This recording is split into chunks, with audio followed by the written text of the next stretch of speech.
नमस्कार, मैं प्रमोद सिंह स्वागत करता हूं आप सबको अपने चैनल प्रमोद बडी बक्सर पे। दोस्तों, मैं फिर उपस्थित हूं आप लोग के बीच एक नए गीत को लेकर। इस गीत के माध्यम से मैं उन लोगों को मैसेज देने का प्रयास किया है जो या तो विद्यार्थी हैं या खुद को विद्यार्थी मानते हैं।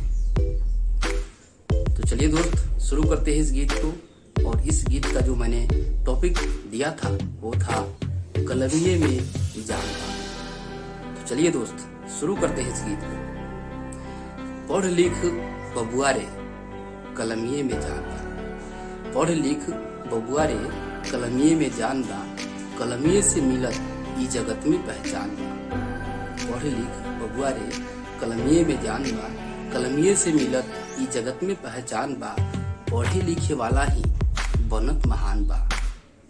पढ़ लिख बबुआ रे कलमिये में जान बा, कलमिये में जान बा। कलमिया के ताकत जे जान जाला, कलमिया के ताकत जे जान जाला, ओकरा आगे सबे फीका पड़ जाला। कलमिया के ताकत जे जान जाला, ओकरा आगे सबे फीका पड़ जाला।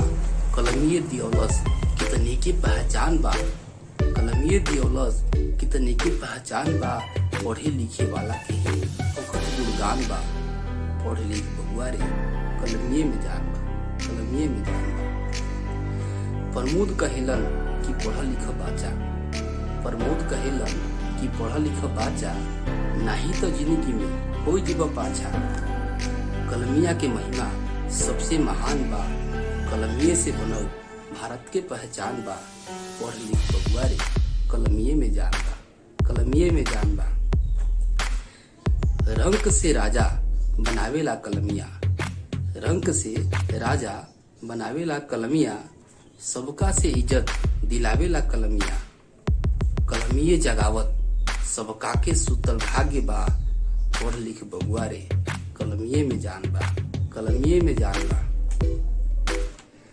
डॉक्टर वैज्ञानिक और जज बनावेला, डॉक्टर वैज्ञानिक और जज बनावेला, साधारण आदमी के भी असाधारण बनावेला। कलमिया के गाथा, कलमिया के गाथा गावत संसार बा, कलमिये के कैले ई जगत में चमत्कार बा। पढ़ लिख बबुआ रे कलमिये में जान बा, कलमिये में जान बा। इस गीत के माध्यम से मैंने शिक्षा के महत्व को बताने का प्रयास किया है। शिक्षा ही किसी भी व्यक्ति के जीवन का एकमात्र ऐसा अस्त्र है जिससे वो जीवन में कुछ भी पा सकता है। इसीलिए शिक्षित बनो, आगे बढ़ो।